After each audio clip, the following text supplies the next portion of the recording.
morning. Bonjour. It is an early morning day. Oh, I'm already losing track. I think it's day 7 today. I'm having total flashbacks. It's foggy, and I grew up on the coast. And on the coast in the summers, it was always foggy and freezing. There's a famous quote from Samuel, what's his name? The travel writer, Samuel, I would say Samuel Jackson. That's not right. What's his name? Anyway, he says the coldest winter he ever spent was a summer in San Francisco, which I think is so funny. But that was how I grew up. You needed a sweatshirt until about noon. Here, where I live in this sort of central northern California, it's usually 80 by the time you wake up. It's freezing and foggy. Like, what the heck? I'm not complaining, but I'm kind of complaining. So anyway, let's see. Today I have a busy day. I think I've mentioned I have this little thing called work, which I love my work, but I love, it makes getting out into the garden a little bit more challenging than on the weekends. So today it's going to be quick for my daily routine. I'm going to deadhead my roses. I have some wild canes, so I'm going to deadhead those guys, and then just get through my routine. And I actually don't have a plan for my beautification, my nourishment yet. So as I walk around, I'll see if there's something quick I can do before I have to head into the office. All right, I'll take you along with me, and let's go get some of those daily routines done. Here is my Royal Jubilee garden bed. As you can see, I have it in a raised bed, so to speak, like this.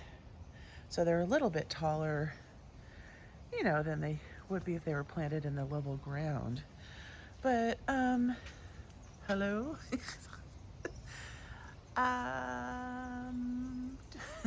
This is like redonkulous.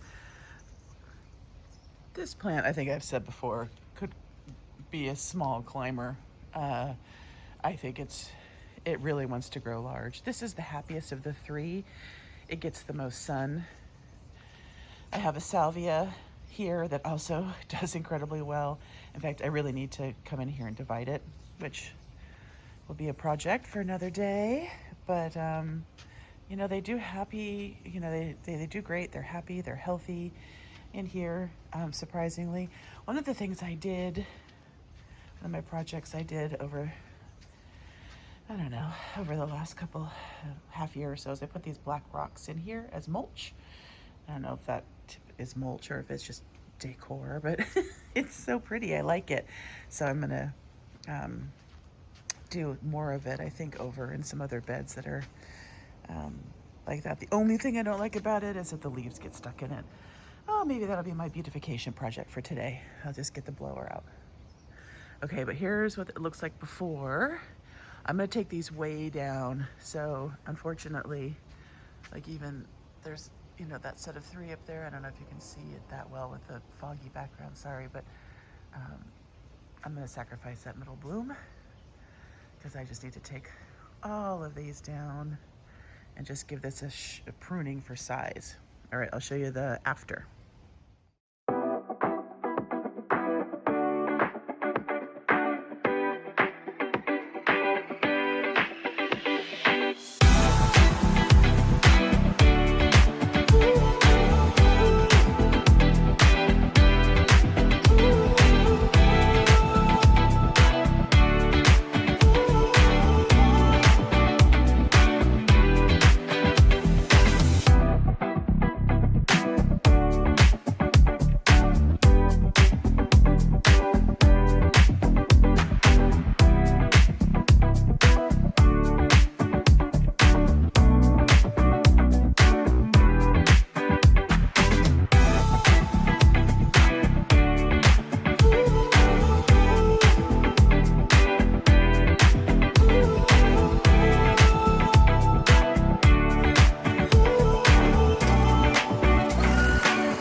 all done with the pruning and the blowing out of the leaves. I think it looks better. There's some clover and some weeds that I need to get to, so I'll get to those.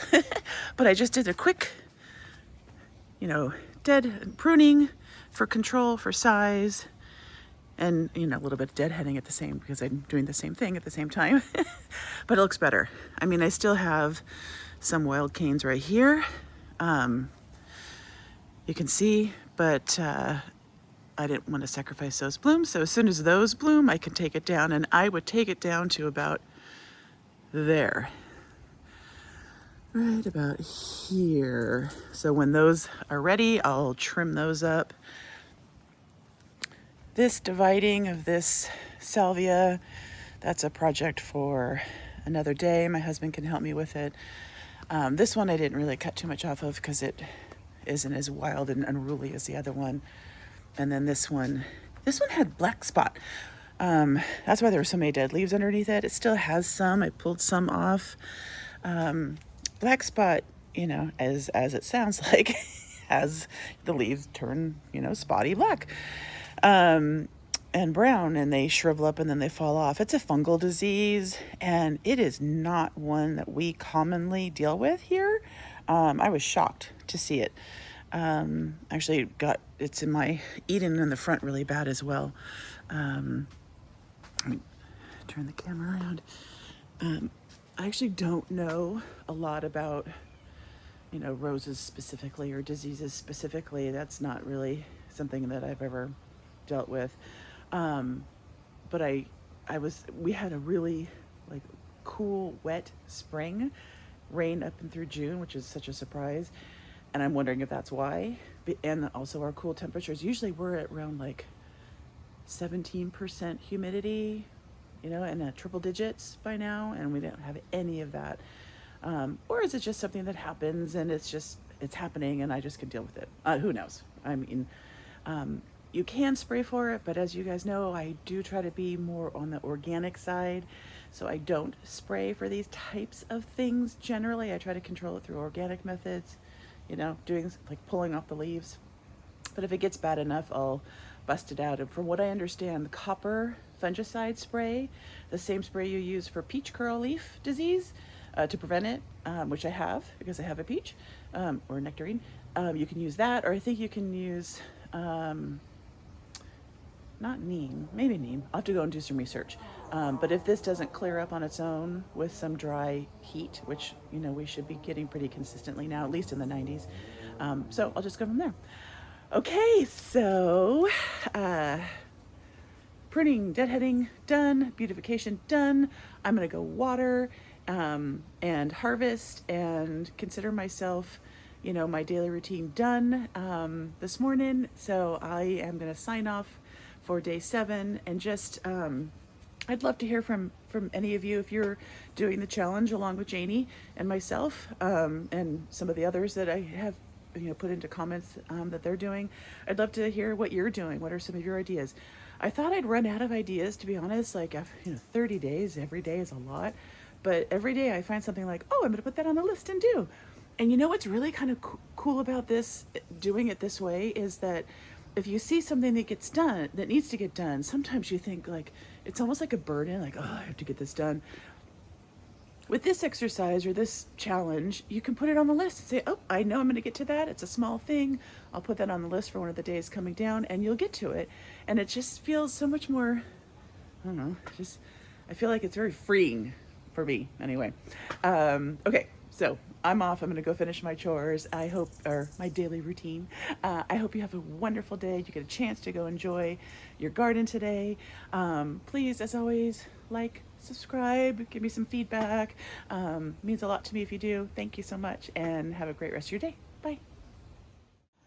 Okay, I was just out here enjoying my coffee, thinking about my daily routine, and I was looking over at my lantana, and I said, wow, that lantana's got some funny growth happening. What's going on with that lantana? And then I was like, this is not a lantana. This is a dahlia. Why is there a dahlia in my lantana. Where did that come from? How is this possible? Now, these are the ones that I dug up from somewhere else, but I don't remember having a dahlia over there. So this guy must have hitchhiked from another part of the garden, but I just think that is so funny. So anyway, I just thought I'd share that with you because it's the funny things in the garden like this that just make me crack up. I love plants. Resilient, tough. Maybe the moral of the story is bloom where you're planted, right? Maybe that'll be my motto for today. Bloom where you are planted. Maybe I should leave it just to let it bloom and see what it does. All right.